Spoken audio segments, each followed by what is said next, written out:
Introducing Minor Wisdom Quintet.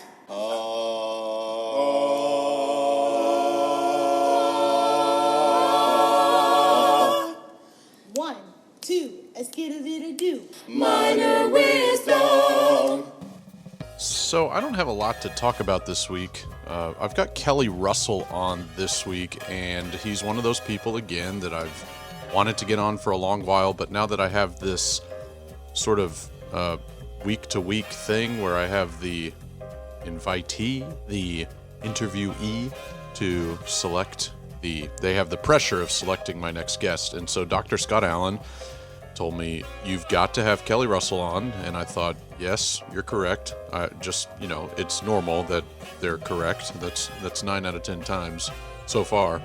I haven't done it 9 times. Anyway, you get what I'm saying. But I've got Kelly Russell on, and I was super excited to talk to him because he's, again, another Texas legend. He might not say it, but he is. 19 years in one spot at Texas A&M Corpus Christi. He's been there for a while, so it was really great to talk to him and to get to know him a little bit, because again, it's very similar to TETA and Thespians. When you go to these things, you see these people and you pass by these people, and maybe you even break bread with these people on occasion in a group setting, and then you go on your merry way. And I believe that's happened a couple times with me and Kelly Russell. Same with a lot of my guests, even next week's guest, who's Aaron Brown. So stick around for that next week. But it's just one of those things. This is why this podcast exists. It's not just for me. It is also so that you guys get to know some of these people a little better. I do want to make sure that I mention the Twitter account, the Facebook, all that stuff. But you can always hit me up on Twitter at Mr. Blake Minor. I do have quite a few friend requests that I've received on Facebook from people that I may have met you, and I apologize if I have and I don't remember, but we at least have quite a few mutual friends, so that is always fun. We return in my district to face-to-face learning very soon. Teachers are going back on Wednesday of this week, which happens to be my youngest daughter's 4th birthday. My oldest was last Friday, so we've got an 8 and a 4-year-old in the house now. But Mr. Blake Minor on Twitter. You can also find me on Instagram. You can find the Minor Wisdom Pod thing pretty much everywhere, but you can also just hit me up personally, and I won't be offended. One cool thing that came about this week is that we're doing these artist spotlights in Fort Bend, where we focus on a BIPOC or LGBTQ artist in the entertainment industry. And I don't know if I've mentioned it on here or not, but I've created a list with the thanks of Destiny Miller and Miss Nancy Lynch. We created a list of people to focus on, and we're focusing on these artists, these great playwrights and performers, and even people over on the West Coast that have contributed immensely to the world of theater and entertainment. So far, I started with August Wilson. I focused on Lorraine Hansberry. I focused on Ruth E. Carter, the great costume designer. And this past week, I heard back, because I reached out to a few, I heard back from young Jean Lee. And she replied to my email that I sent her with a bunch of amazing answers to what she said were some great questions. Not to pat myself on the back, but it was really cool. It's really cool to hear back from very successful artists. She is the first, as she said, female Asian American, but from everything that I had seen doing some research on her, she was the first Asian American to have a play produced on Broadway. So whether she was the first Asian American or the first female Asian American, either way, it took until 2018 when it happened. So it took 100 years for it to happen, pretty much. And she even stated herself that that's a little too long, a little sad. But things are changing, and I know in Fort Bend, I've got to thank Travis Springfield for pretty much pushing this on us, and any director that thinks that it's not a good idea to do this is probably in the wrong profession. So I've embraced the heck out of it and really enjoying it. So I highly recommend you guys do that too. If you want some of that information, some of the content I've put together, then please, or if you know some people, if you know Lin-Manuel, just saying, then reach out to me. Ladies and gentlemen, enjoy this week's interview with Mr. Kelly Russell. I'm Kelly Russell, and I am a professor of theater at Texas A&M University in Corpus Christi. And I guess my career in theater started in high school. I grew up in Canadian, Texas, which is a small town in the Panhandle.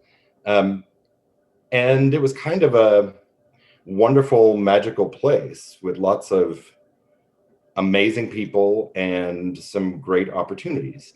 My father was a football coach, but he became an administrator like many coaches do. And the summer before my sophomore year in high school, my dad hired a new theater teacher, and that happened to be Tal Lestracco, who was just an amazing teacher.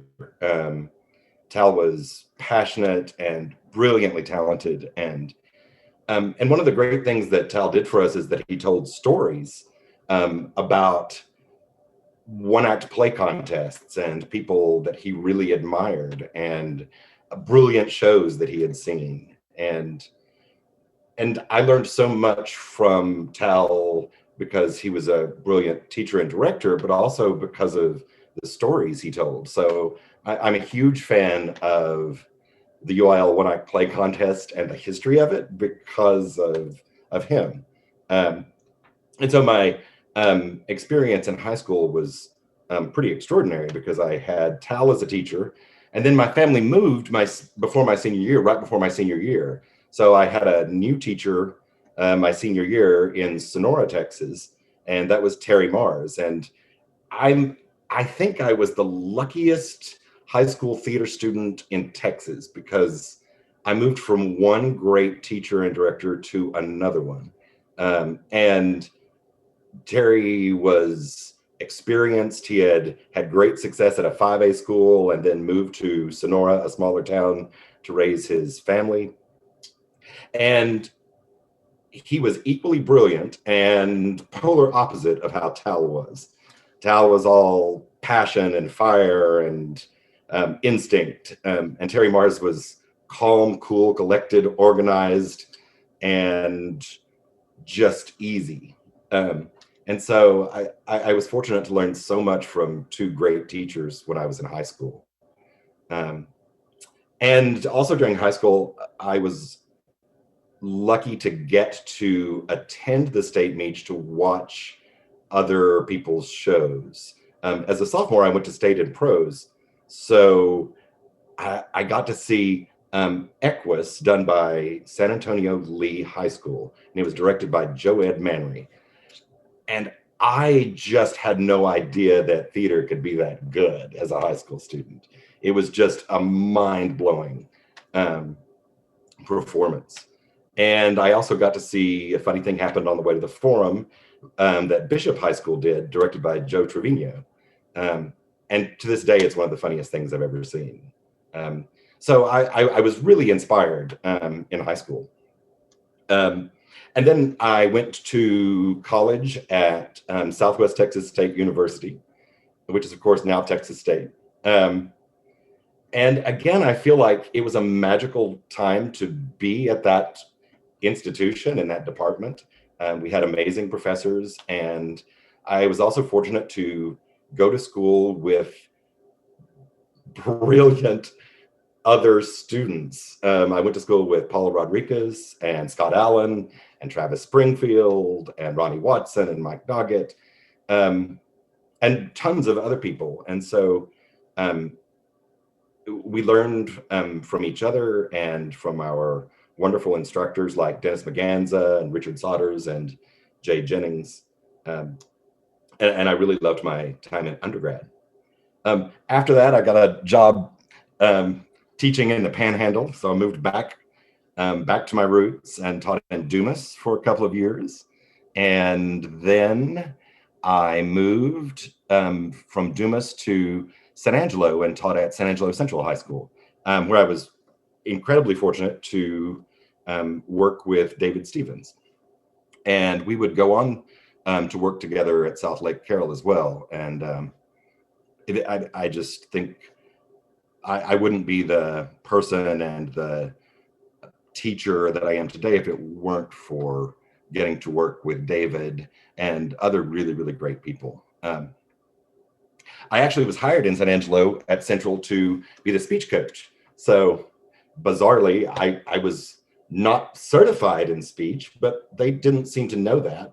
And I had had success on the forensics circuit, both in UIL and TFA as a coach. So I was hired to do speech at Central. And so I did that for the first 2 years. And an odd thing occurred, or a unique thing. The theater teacher from the other school in San Angelo, Lakeview High School, called me and asked me if I would direct their one-act play. So I was teaching at Central, and I told her, yeah, I'd love to, but I'm not going to direct it. I'll co-direct it with you. And she had already picked the play and already cast it. And so I went and directed the show at Lakeview. And it's interesting. I was talking to David about our San Angelo days the other day. And my day would start at 7 in the morning with my first class. I coached my speech team at 7 in the morning. And then as soon as school ended, I would drive across town to Lakeview and direct their one-act play with the wonderful teacher there whose name was Jeannie Beck. And then I would drive back to Central and attend David and Norma's rehearsal at Central High School. So we'd finish about 10 o'clock at night and then get up the next day and do it all again. And at the time, that didn't seem odd that we were spending so many hours working. It was just fun. I learned a lot directing at Lakeview with Jeannie Beck, because she had asked me to help her because she had never been successful in one-act play. She had never advanced out of zone. But when I started working with her, I realized that she was an amazing teacher, not just a good teacher, but an incredible teacher. And she was supportive of her students. She taught all the right things. She was an amazing acting teacher. She cared more than anyone I think I've ever known about her students. And it was a great realization that you could be a tremendously successful teacher, but not necessarily always excel at competition. That a one-act play competition doesn't define your talent as an educator at all. And it was a great fun experience. And we ended up at Lakeview advancing to region that year. And Jeannie was so happy. I was thrilled. The kids were thrilled. It was a really amazing experience. And it was one of my favorite things that I did was drive across town and direct the other schools one-act play. After 2 years, I became the theater director at San Angelo Central. And then I had a little diversion and went to grad school for a year. But a job came open that I'd always wanted at Austin Westlake High School. So I interviewed for that and got the job. So I left grad school after a year and got to Westlake and realized it wasn't a perfect fit for me. And so, but I thought I would stay there forever because I loved living in Austin and I loved the opportunities there. But David Stevens and I were driving back from a one-act play clinic, and we were in between Dallas and Fort Worth. And he said, "Hey, there's a school here that has 2 job openings. Do you want to go check it out?" And I was like, "Sure." So we drove up to South Lake Carroll, and the doors were open to the school, went into the building and decided we would both apply. He was working at Highland Park in Dallas at the time. So we both applied as a package deal. We said, you can have both of us or neither of us. And they gave us the job. And they were very curious because we also stipulated that neither of us would be the head director while the other one was the assistant. We would both be equal, and that included whatever stipends there were. We had to get paid the same. And that caused lots of worry for them for some reason. But we had learned from Norma Watts, who we both worked with at San Angelo, that things were better when they were shared equally, especially as far as who gets the credit for stuff. That who gets the credit is not what's important. What's important is that people do the tasks that they excel at. And you're always going to be better if you work with people that you respect, that you treat like a colleague, and who have skills that are very different than yours. I think David and I's collaboration was great because we have totally different skill sets. And that extended to how we would list the names of directors in the programs. When we went to contest, we would always, each year we would just switch whose name was first, no matter how much either of us did on the play. And we made it very clear from the beginning that when we were together in a room and we talked about shows we had directed, we said our shows. When we were alone, we said my show. And we had a great deal of fun because all of my friends thought I always really directed the plays, and his friends that he went to school with always thought he really directed the plays. And that just tickled us to death that they didn't know, and people were very curious to find out. When in actuality, we shared responsibilities quite evenly down the line. So I taught high school for 10 years total, and loved it. I really, really enjoyed teaching high school. But after 4 years at South Lake Carroll, David applied for a job at UIL, and I assumed he would get it. And I didn't want to continue teaching high school without him. So I decided to go back to grad school, and I knew Marion Castleberry, who had just become director of the MFA directing program at Baylor. And so I applied to Baylor, and so I went to grad school at Baylor. And at that time, David ended up not getting the theater director's job at UIL, but he soon afterwards became the fine arts director at Keller, which was a great experience for him. And I went to Baylor, and I'll be honest, I really was going to graduate school just for the piece of paper. I thought it was just something a box I needed to tick off. But I got there and quickly realized I had a tremendous amount to learn, and that there were some extraordinary people in the department, both professors and students, and that I could get so much out of the experience. And I loved my MFA directing program at Baylor so much. It's exactly what I needed after 10 years of teaching high school. The other students in the program were younger than I was, and they hadn't taught high school. So they thought the workload was grueling. And for me, it was fun to get to, just play as an artist and a director. So, and Marion was a great inspiration at Baylor, and Deanna Totenbeard had just become the new theater history professor and dramaturg at Baylor, and she's quite extraordinary. And she's now the chair of their department. She's absolutely wonderful. So I loved my time at Baylor.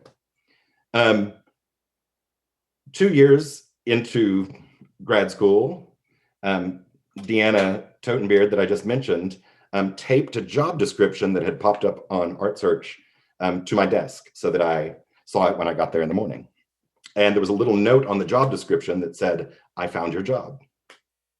And it was a description for Texas A&M University Corpus Christi looking for a new faculty member.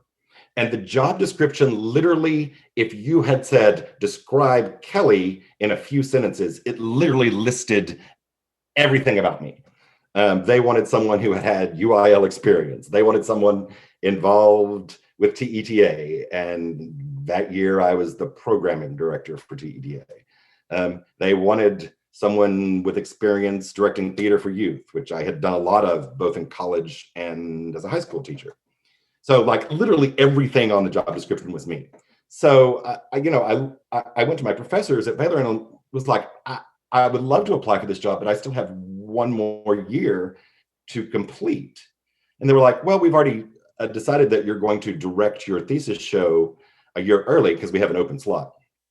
And then if you got the job, you can just take the remainder of your classes online. I applied and got the job, and Baylor worked it out so that I could start a year early my new career as a college professor. I was amazed that they thought that far ahead for me, and that they took care of me because they knew an opportunity like that might not come open for me ever again. So I really appreciated how much they cared and how far they bent over backwards to help accommodate getting me a job. And I'm now in my 17th year at Texas A&M Corpus Christi. I thought when I first got the job that, I'll probably be here a couple of years and then I'll move on to some other university or someplace bigger, or I had just all my life continued to move to new opportunities. I hadn't stayed in one place. But once I got here, I fell in love with my colleagues and our students and the university, and especially our administration, which is incredibly supportive of fine arts and our theater program. I can't explain why they're so supportive. Maybe it's because we don't have a football team. I don't know. But our administration loves the arts, loves theater, and they support us in every way possible. So in my time here, we've grown. When I first stepped foot on campus, we had 33 theater majors. And a couple of years ago, we hit 160. And since then, we've become more selective in who we accept, so we don't get that big, because we're conscious of not wanting to grow too large to support all students. In addition to teaching and directing at A&M Corpus Christi, I've been a UIL critic judge ever since I started grad school at Baylor. So almost 20 years I've been a critic judge for UIL, and I've really enjoyed that experience as well, mostly because I enjoy seeing other people's great work, and I get so inspired by the things that I see high school directors do at contest. I always have. I think it's quite extraordinary. Well, that's there you go. where we are. That was great. That was awesome. So I typed out a lot of questions. Some are silly, some are. I'm gonna go with a silly one first. Awesome. So I got my degree from Angelo State, my master's degree, but I've never been to San Angelo because I did the Blackboard online. I was doing online before online was cool, right? So same with you, it sounds like. But why should I go to San Angelo? Why should I go visit San Angelo? Like, what am I missing in that town? I tell you, first of all, it's a beautiful town. When people think of West Texas, they think of barren wasteland with tumbleweeds. I mean, there's water. Yeah. They have trees in San Angelo, and it's a place that is in the middle of a conservative area, but in a way, San Angeloans are open-minded. Yeah. For several years, they had a gay mayor, for example, right, and reelected him after he came out of the closet. And the work ethic of the people and the kindness of the people is just quite extraordinary. Yeah, I've heard the how everybody's very polite. It's very traditionally polite. Totally. Yeah. Everybody, it's great. What did you drive when you were living there? Because you were mentioning how you commuted back and forth. Like, did your car hold up? Did you have to get a new one? How did that work? I drove a Nissan Sentra, and there's a story about that, or several stories. That's the point of this podcast, yeah. Oh yeah. Okay. So I drove this little Nissan Sentra, and I didn't realize how poorly made they were until I was parked behind David Stevens in the parking lot, and he drove a pickup, and he backed into my car. Yeah. And the main damage was it scraped the top off my bumper, which was a black kind of rubber looking covering, sure, and revealed that the bumper was made of styrofoam, white styrofoam. And David's advice to me after this was, well, when you report it to your insurance, just tell them you hit a deer. Like somehow the deer had bit the bumper as I hit it and took a chunk out of it. And my favorite thing to do in San Angelo was go to the Town and Country convenience store because they had the best chimichangas anywhere. Okay. And so I would get a chimichanga. So I was in getting a chimichanga one day, and I came out and there were a bunch of oil field workers standing around my car, and one of them had their foot up on the bumper. And I heard one of them say, "Wonder if it floats." So that's the car I drove when I was commuting to Lakeview, which was that wasn't a tremendously long drive. It was like 20 minutes across town. Sure. Yeah, I wonder. Yeah, I'm glad this podcast isn't sponsored by Nissan. So yeah. Oh, sorry no, I'm about kidding. No, I'm kidding. Nissan. I don't have any sponsors. That was a long time ago. I'm sure they've improved a great deal. I'm sure they have. So another fun question, then I'll get into the meat of things. You grew up in the Panhandle. So what is it like being on the beach now for the last 17 years? Like, has that been getting used to? Oh, it's been beautiful. Yeah. The Panhandle is cold for people who've never lived in Lubbock, Amarillo, or north of those places. Right. It gets frigidly cold in the winters. From my youth, one of our stories we tell is, I mean, my life is so strange. We raised show pigs, and we would have to feed the pigs every morning. And one morning it was so cold our snot froze. So that's part of my childhood, is the frigidly cold Panhandle. And in a lot of places there aren't a lot of trees. So the fact that I get to drive to work now, looking at the Gulf and passing through all these beautiful palm trees, it's kind of like paradise. Right. Yeah. So do you have family from that area, from where you grew up? Do they ever come visit you and say, or did they, and say, like, what in the where is this?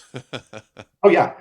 Paula Rodriguez came to, when I was teaching in Dumas, Paula brought her speech team to my speech tournament, which she was teaching at Sonora, but it was a 7 or 8 hour drive from Sonora to Dumas, even though they're both considered West Texas.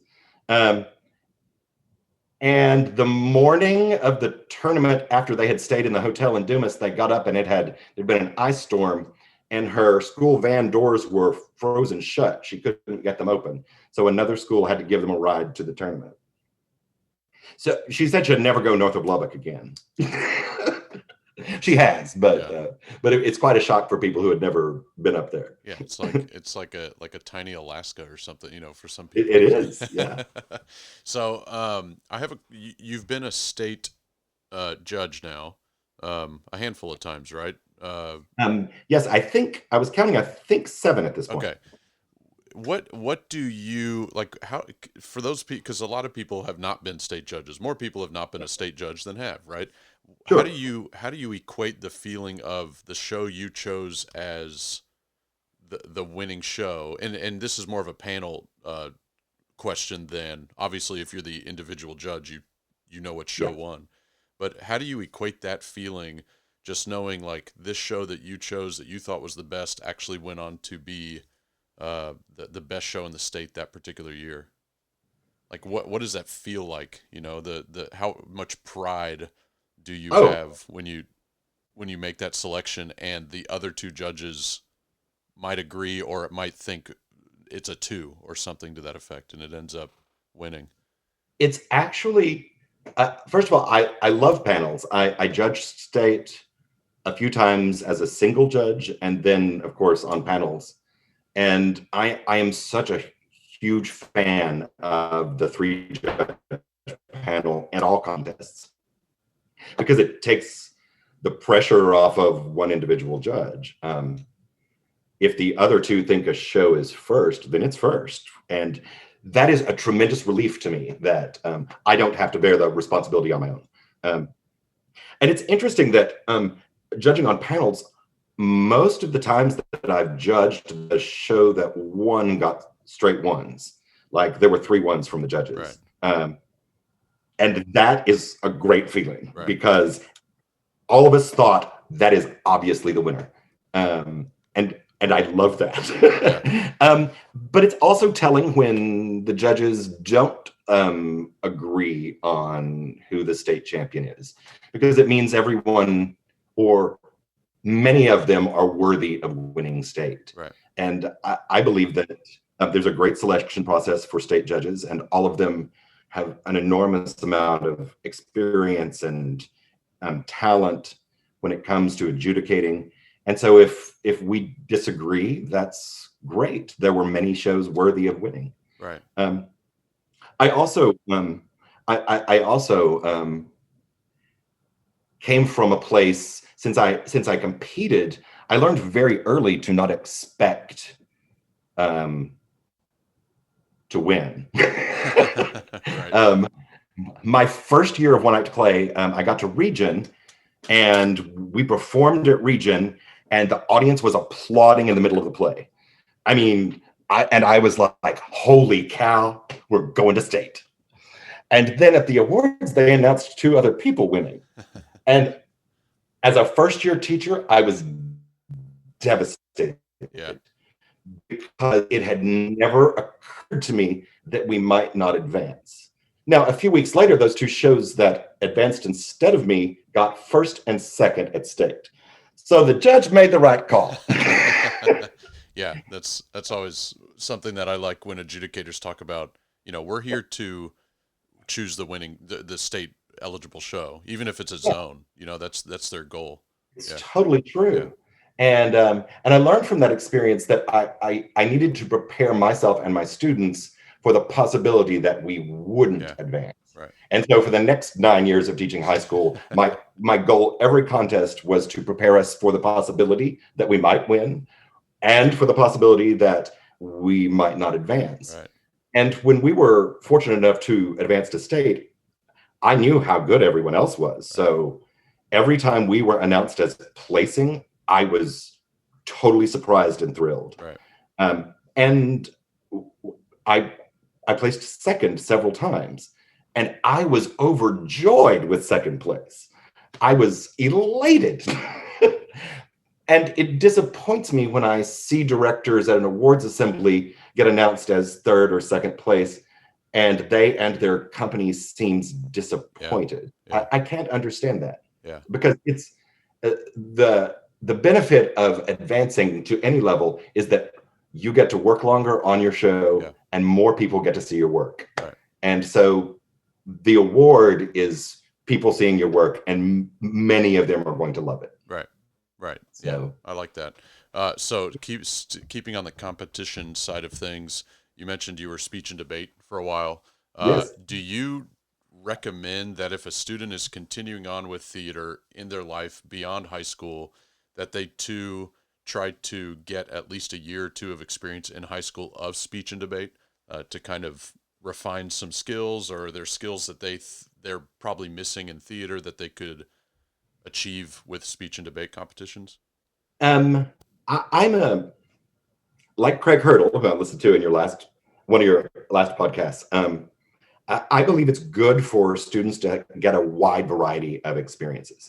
So I'm a total fan of students doing more than theater in high school when they're able to. I know in 6A schools, that's sometimes very difficult. But I think there can be great advantages for students who do both theater and forensics or speech competitions. It's best when both the theater and speech coach take the high road when it comes to oral interpretation, because it's possible for students to learn some really bad habits in oral interp. Because oral interp is all about having an impact on the audience. The goal is to impact the audience to laugh or to cry. And in acting, obviously, the goal is to impact the other people on stage with you. And so for students who are entering college who have a lot of experience with oral interpretation, I think most of them will tell you that their first year of university theater training is about getting rid of the bad habits they possibly developed when they were doing interp competitions. But at the same time, doing interp competitions helps students understand when to bring it and turn it on. And the people who've done interp are awesome at auditioning, because each speech tournament round is like a new audition, and they learn how to work it. And so there are great skills they can learn. Well, and that goes to what you just said about in an audition, your goal is to affect the audience probably more than absolutely. Yeah. So your quote unquote audience. That's interesting. So they fool you. Yeah, totally. They steal the job. That's funny. Yeah. So another sort of UIL-ish competition question, and then I'll get off of that boat. But how do you even mentioned yourself about a great teacher you taught with that didn't have the success in one-act play that some administrators look for, but was a stellar classroom and even probably directed great shows. You didn't mention that, but I assume, I assume she did. She totally did, yes. Yeah. So how, other than recommendations, other than an admin going in after the fact and finding who your recommendations are and asking them what or more questions about the person, is there something that you think a prospective director or teacher can do in the interview room that convinces an administrator, hey, just because I don't have all these state qualifiers or this or that doesn't mean that I'm a bad teacher director? Is there something they can do to help, sway their mind? Because there are some administrators that think, if you don't have that pedigree, then I'm not even going to talk to you. Yes. And, I think someone asked me one time what they should do if in the interview, the administrator brought up, you have to win or you're not going to stay in the job. And my response to them was, you shouldn't take the job. You shouldn't tell them that. To a teacher who is a great teacher, but doesn't necessarily have the success, I think anytime in an interview that you make clear that you are passionate for the work and that you are passionate about students, and you give other examples to demonstrate your success, whether it's what you've done for outreach in your community, or if you've been able to cultivate a great audience following in your program, or in how good you are at recruiting students into the program. A successful program is going to make students want to be a part of theater. Right. And I think that's a tremendous indication of success. Right. And, how supportive are your parents to your program? That's also, I think, a great indication. Is there, go ahead.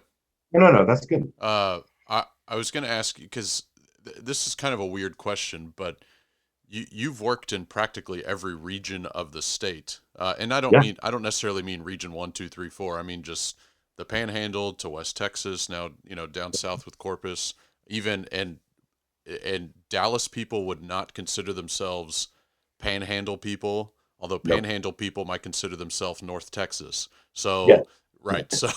So I can't say North Texas because Dallas thinks they're the only people in the North, but, and I can say that because my entire family's from there and my wife. But since you've taught in almost every region, is there kind of, because Texas is so big, it's, at one point it was its own country. Is there a difference between how a community or students or parents or faculty have expectations for theater and you don't have to get specific, but in the Panhandle compared to West Texas, compared to Dallas, compared to Corpus, is it almost like going from a different country to a different country each time you've kind of traveled around the state? Yes, my experience with high school education for theater was that it was very, very different. In the Panhandle in West Texas, parents were thrilled for their children to be busy with school activities. So, I think I was teaching before the 8-hour rule, where you had a time limit for Right. rehearsal. Right. So, I mean, our rehearsal schedule was insane. We were there all the time. Right. And the parents were happy that we were there all the time, because it meant their children were engaged in doing something positive and beneficial. When I taught in the Metroplex and in Austin, parents were much more concerned that their children be home so that they could have family time. So that being together as a family was a top priority. And so rehearsals were scheduled right after school instead of at night. Right. Right. And also in West Texas and the Panhandle, at the time I was there, we didn't have cell phones and the internet. So there was nothing else to do. Right. Being at rehearsal was fun because what else were you going to do? Right. When you teach in Austin, it is the greatest city in the world. Right. There are tons of stuff to do. Yeah. So sometimes being at rehearsal can be a drag. Right. So that was my experience in the 90s teaching in those areas. Yeah. And not to say that, because I think West Texas is extremely intense with their football as well, but Yeah. South Lake Carroll has quite the reputation with athletics. So that whole area has quite the reputation. So I think that might lend itself to what you said about the kids don't always need to be at rehearsal, and they can maybe go. They have other things they could be doing. You have an incredible memory, or from what the few minutes you spent on just getting to your career, you spouted off 20 names or something. It was great. I was sitting here thinking, oh man, like I barely remember that many students' names, which is something I'm working on. But what is it that created this memory? Is it just that these people were so impactful that they just stayed there? That's a really great question. And I'm like you, I have trouble remembering my own students' names in class. Like students I've taught for 4 years, I will look at them and call them the wrong name. Yeah. My memory is bad. But I'm good at remembering details about UIL and when I play contests and other directors because I am a huge fan of other people's work. That has been my inspiration, and it's how I've grown as a teacher and director over the years, is because I am such a super fan of other people. I was incredibly fortunate as the first 4 years of teaching and directing One Act Play that I competed against Jerry Worsham, who is the winningest director in UIL history.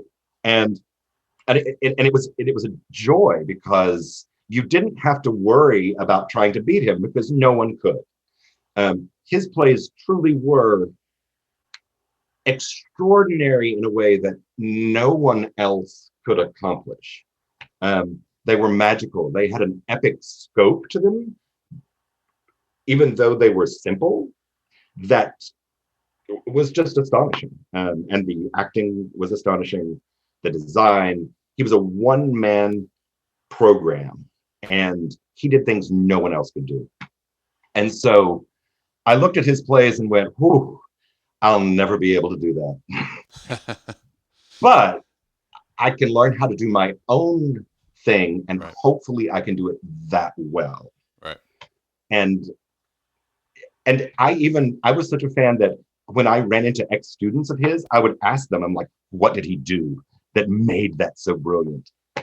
And it was simple. He gave the students a lot of responsibility. Right. They did a lot of table work.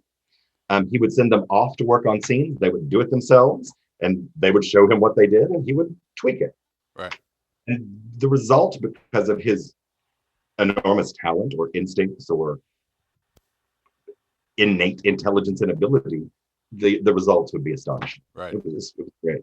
I've asked this question to a couple of people in the college world, excuse me, and gotten a variety of answers. The first person I ever asked was Jim Johnson at the University of Houston, and his answer was simple but correct. And I'm not going to tell you what that is because I don't want to influence it. But the question is, what are some students missing when they leave high school and enter college? What do you think is something that high school directors need to know? Hey, put a little more focus maybe here, maybe a couple more lessons on XYZ.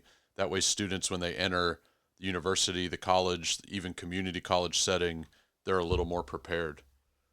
That's a wonderful question. And I may have a different answer, but to me, what's missing in high school training in Texas for actors is the ability of an actor to focus on the other person and to get their performance from the other. They're focused too much on themselves, and they're self-conscious because of that. In Texas, we do a great job of characterization in high school theater, especially in the One Act Play contest, because you have 16-year-olds that are being asked to do On Golden Pond, and they play an 85-year-old and do it extraordinarily well in many cases. But in the process of that, they aren't focusing on putting their attention on the other person so they can be in the moment, Right. and they can be really reacting to what's happening. And the other thing is they tend to perform with too much tension. Okay. Young actors often feel that when they're working really hard is when it's really good. And in reality, when something is brilliant, Natural. it looks easy. Right. Yeah. And That's not at all what he said, but that, yeah. I'm so curious. What did he say? He I said tried. he said they need to learn how to schedule their time, how to manage their time. That is true. Yeah. So, which I 100% agree with. You know, Yeah. that's a tough one. You know, that's the thing about that high school to college is, and that's why some kids go to the military actually, because they don't have to think about their time. They are told, be here, at this time, doing this. And in high school, that's what they're told. You have first period now, you have whereas they get to college and they get to choose their schedule, and they don't know how to choose wisely, and then marry that with, oh, I might have rehearsal this time, so I shouldn't take English 1 at 4 p.m. because I don't want to wake up early. You know what I mean? So that was kind of his thing. What have you enjoyed so far about teaching online? How creative the students can be. They amaze me with what they can do with technology. I was kind of I in the middle of the spring semester when we all had to transition from in-person to online, I was teaching a movement class. And so you're like, how is this going to be possible? But the students would take the instructions for an assignment and go beyond my wildest expectations because their performances were just as good as they would have been in class in person, but they also either knew how to edit their phone footage or they learned how to, and they created just mind-boggling results.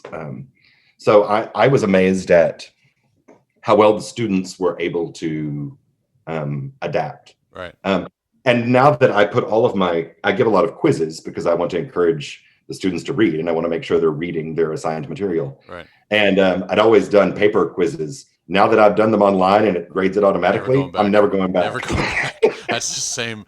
I'm the same way. You know, my wife and I have embraced the online world immensely. We really love it. Right before I got on to interview you, I film every week. I film what I call the minor minute. So just to give the kids, here's what's happening this week. You know, that kind of stuff. But it takes, if you really like doing something similar to what you just talked about an actor being too tense compared to just relaxing and being natural. This is so natural. This has become so just effortless. And the effort I put in, I don't feel the effort because I'm enjoying it, you know? Yeah. So I think that a lot of students have embraced that element of things that, I could TikTok all day, like, and get a grade for it. Like, so that's, you know, especially in a theatrical, fine arts world, I think they really like it. So I'm going to wrap up with one more question, and you may not know the answer. I don't know. But you mentioned right at the beginning, you grew up in, did you say Canada, Texas? Canadian. Yes. Canadian, Texas. So Yes. what is, I've never heard of that town in It's Texas. it's 2 hours north of Amarillo, Oh, well, it right on really the is border with Alaska. Yeah. Oklahoma.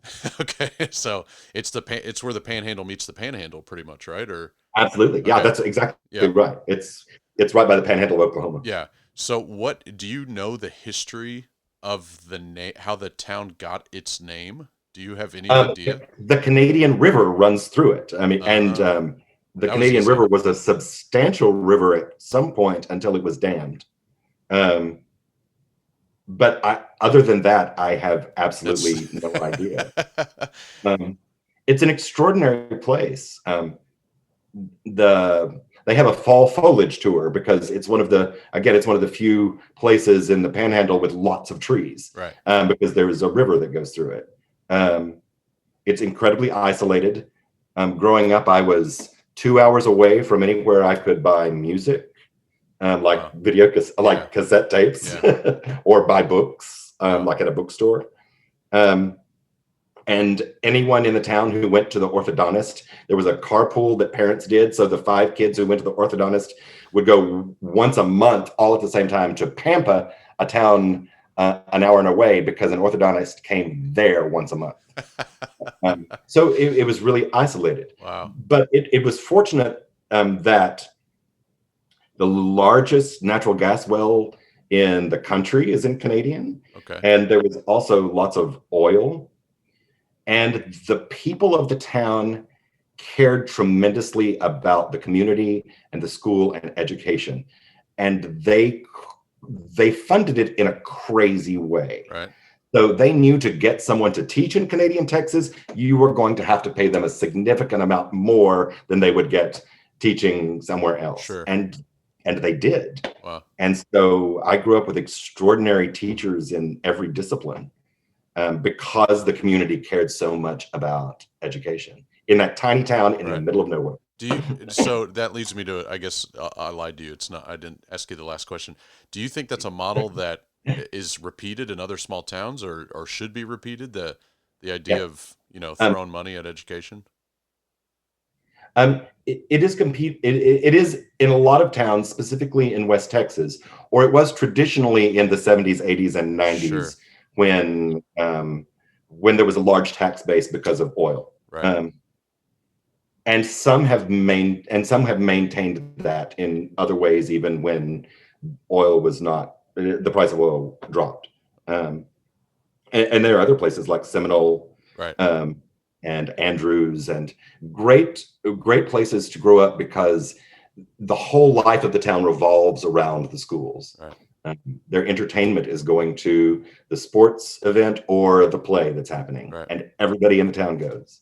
So I don't want to end on an oil comment, so I'm going to ask you the final question, and if you pause, I will take it out, but nobody will ever know. Okay, so I want, because I like ending with either a joke or a bit of advice. I want you to think of what might be the best piece of advice that you've ever received, in any form. It doesn't even have to be theater related. It could just be some sort of zenful advice that you received.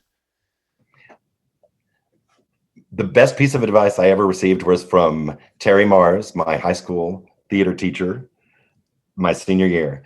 And he looked at me when I was planning on applying to colleges, and said, if there is anything in this world that you can see yourself doing other than theater, you should do that. And for me, the answer was, there's nothing else that I could do. Yeah. And when I taught high school, I would say that same advice to students. And of course he said it because what we do is very difficult. But for me, the difficulty of it is part of what makes it so rewarding as well. That I can feel a sense of accomplishment every day, because I can see the impact that theater has on the students that I teach, and on my colleagues who also teach it, and on our audiences as well. Minor